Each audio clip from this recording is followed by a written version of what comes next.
7 šio profesinio perdegimo kurso tema yra skirta įkvepiančioms kalboms ir naujoms idėjoms. Šioje temoje rasite 9 TED vaizdo įrašus. 1984 metais prasidėjusi TED iniciatyva siekia skleisti idėjas, įkvepiančias kalbas, pasidalinimus įvairiomis temomis nuo mokslo, verslo iki pačių globaliausių klausimų. O viena iš TED edukacinių iniciatyvų yra TED projektas, kurio vaizdo įrašai ir pateikiami 7 dalyje. TED yra įsipareigojusi stiprinti švietėjų, edukatorių balsą dalinantis TED pamokomis, tai yra vaizdo įrašais, kuriuose pristatomos naujos temos įdomių, smalsumą skatinančių būdų. Šios pamokos tai bendradarbiavimo tarp ekspertų švietėjų bei animatorių rezultatas. O TED suteikia teisę ir galimybę nemokamai taikyti ir naudoti šios vaizdo įrašus kaip sudedamąją mokymosi kurso dalį. Norėdami susipažinti su kitomis TED kalbomis, pristatymais, pranešimais, galite apsilankyti jų puslapyje, kurį matote ekrane. Siekiant maksimalaus poveikio ir efekto, peržiūrėję vaizdo įrašą atsiverskite mvc.lt puslapį, susiraskite profesinio perdegimo kurso savarankiško darbo užduotis ir atsiverskite 7 temos savarankiško darbo užduotis. Ten rasite pateiktas savirefleksijos užduotis. Šios refleksijos užduotys skirtos ne tik gilesniam vaizdo įraše pateiktos temos įsisavinimui ir suvokimui, bet ir išgirstos informacijos panaudojimui ir pritaikymui asmeninėme ar darbinėme gyvenime. Trumpai pažiūrėkime, kokie pranešimai pristatomi 7 temos dalyje. Kaip jau minėjome, kviečiame pasižiūrėti 9 įkvepiančius vaizdo įrašus, tačiau jie yra pateikti anglų kalba, bet su lietuviškais titrais. Kada paskutinį kartą jūs absoliučiai nieko neveikėte bent 10 minučių? Nerašėte, nekalbėjote, nemąstėte. Būtent šis pranešėjas savo temoje apibūdina keičiančią ir 10 minučių absoliučiai nieko neveikimo galią. Atnaujinkite savo protą skirdami bent 10 minučių per dieną, tiesiog būdami atidūs ir patirdami egzistuojančią akimirką. Mes jau minėjome, kad gebėjimas atsipalaiduoti ir atsiriboti nuo darbo yra vienas iš perdegimo prevencijos strategijų.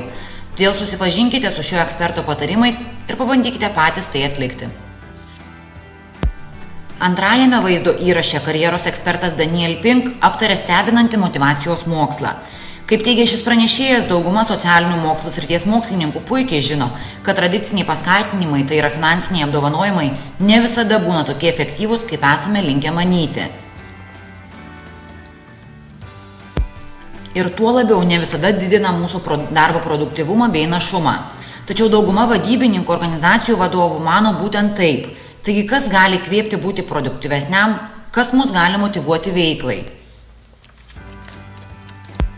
Jau žinome, kad vienoje iš profesinio perdegimo fazių būtent ir pradedame netekti motyvacijos darbui, veiklai ir po truputį pradedame artėti link profesinio perdegimo.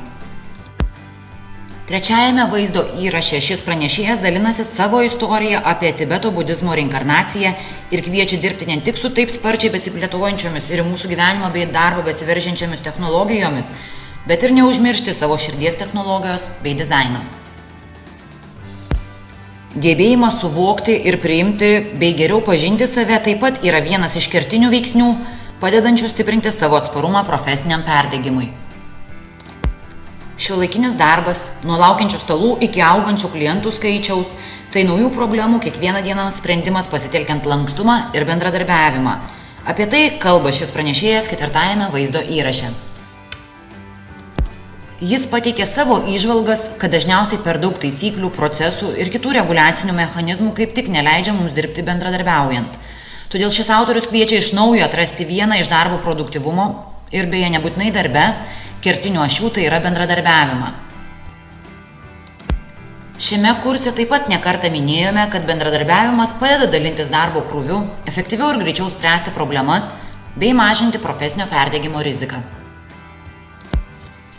Kodėl realus pasaulis neveikia ir nedirba panašių principų kaip žaidimai internete? Geriausiai sukurtuose žaidimuose mūsų žmonių patirtis yra optimizuota, turime atlikti svarbius darbus, esame apsupti potencialių bendradarbių, mokomės greitai ir saugioje aplinkoje. Savo kaip žaidimo dizainerės darbe Jane McGonigal kuria žaidimus, kurie kasdienės erdvės paverčia žaidimų lauku, o kolegas komandomis. Šiame vaizdo įraše pateikto žaidimo pasaulio įžvalgos gali paaiškinti ir pagerinti tai, kaip mes mokomės, dirbame, sprendžiame problemas ir gyvename realų gyvenimą. Ši pranešėja prieš keletą metų patyrusi sunkų smegenų sukrėtimą sukūrė kelių žaidėjų žaidimą, kad išgyventų šį sukrėtimą ir sudarė galimybės jį žaisti visiems norintiems. Žaidimo Super Better žaidėjai nusistato savo tikslus, sveikatos ar sveikatingumo ir kviečia kitus prisijungti prie žaidimo tam, kad laikytųsi ir siektų išsikeltų tikslų. Tikriausiai esate pastebėję, kad dauguma žaidimų dažniausiai skirti pergaliai, o šitame Super Better daugiausia dėmesio skiriama bendradarbiavimui ir veikimui drauge sprendžiant problemas. Taigi, ko galime pasimokyti ir ką galime pritaikyti iš šio vaizdo įrašo? Neužmirškite atlikti refleksijos užduočių pateiktų savarankiško darbo užduočių skiltyje. Savo gyvenimuose mes stengiamės daryti viską, kad išvengtume buvimo neteisiu. O kas jei mes klystame? Ir buvimas neteisiu yra puikiai galimybė mums. Ši autorė pristato įtikinamus atvejus ne tik pripažįstant, bet ir pasinaudojant mūsų klaidingumu ar buvimu neteisiu. Taigi, ko galime išmokti ir padėti savo? Organizacijos dažniausiai veikia supervišiuko modelio principu, kur aukštinami superdarbuotojai nuolat lenkiantys kitus, tačiau iš tiesų tai neveža daugelio daug pasiekiančių ir gerus rezultatus rodančių darbo komandų. Ši verslo lyderė pastebi, kad socialinė sanglauda, pavyzdžiui, kavos pertraukos, pagalbos prašymas iš kitų komandos narių, ilgalaikėje perspektyvoje padeda siekti geriausių rezultatų. Margaret Heffernan kviečia radikaliai permastyti, kas mus skatina dirbti geriausiai ir ką iš tiesų reiškia būti lyderiu. Kaip pastebi ši autorė, įmonės neturi idėjų, jas turi tik žmonės, o būtent žmonės yra didžiausias turtas. Taigi, ko galime išmokti mes ir ką galime pritaikyti savo gyvenimuose ir darbovietėse, siekdami mažinti profesinio perdegimo riziką. Nekartą kalbėjome, kad tam, jog išvengtume profesinio perdegimo, būtina mokėti derinti darbą ir asmeninį gyvenimą.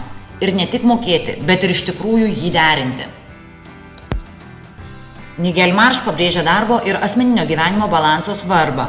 Anot jo, ši pusiausvyra yra pernelyg svarbi, kad galėtume ją palikti darbdavio ar vadovo rankose. Šiame vaizdo įraše pranešėjas pateikia idealios dienos pavyzdį, kuriame išlaikoma pusiausvyra tarp laiko šeimai, sau ir produktyvumo. Bei pateikė kelis padrąsinimus, kaip šią pusiausvyrą paversti realybę. Kodėl kai kurie žmonės yra tokie sėkmingi? Ar todėl, kad jie yra sumanūs? O gal jiems tiesiog sekasi? Gal jie gimė po laiminga žvaigžde? Ne, teigia analitikas Richardas Jonas ir savo 3 minučių pristatymę pateikė 8 per savo gyvenimą sukauptos patirties paslaptis ir atradimus dėl tikrųjų sėkmės priežasčių. Kuriomis iš šių paslapčių pasinaudosite jūs ir aš, siekdami laimę savo asmeninėme ar profesinėme gyvenime. Visa tai priklauso tik nuo mūsų pačių. Beje, pamenate, profesinio perdegimo įveikos strategijų dalyje susipažinote su joga kaip viena iš galimybių įveikti profesinį perdegimą. Jei jogos technika jums tinka ir padeda atsipalaiduoti, siūlome parsisiųsti nemokamą išmaniąją programėlę, kurios nuorodą matote. Ja parsisiuntę turėsite galimybę pasirinkti jogos klasę pagal savo poreikį, tai yra sudėtingumą, lankstumą, relaksaciją ir savo lygį, pradedantis, vidutinis ar pažengęs, bei nusistatyti turimo laiko limitą 20-40 minučių arba ilgiau ir jums bus sukurta jūsų asmeninė pamoka, pateikti pratimų pavyzdžiai, instrukcijos ir patarimai.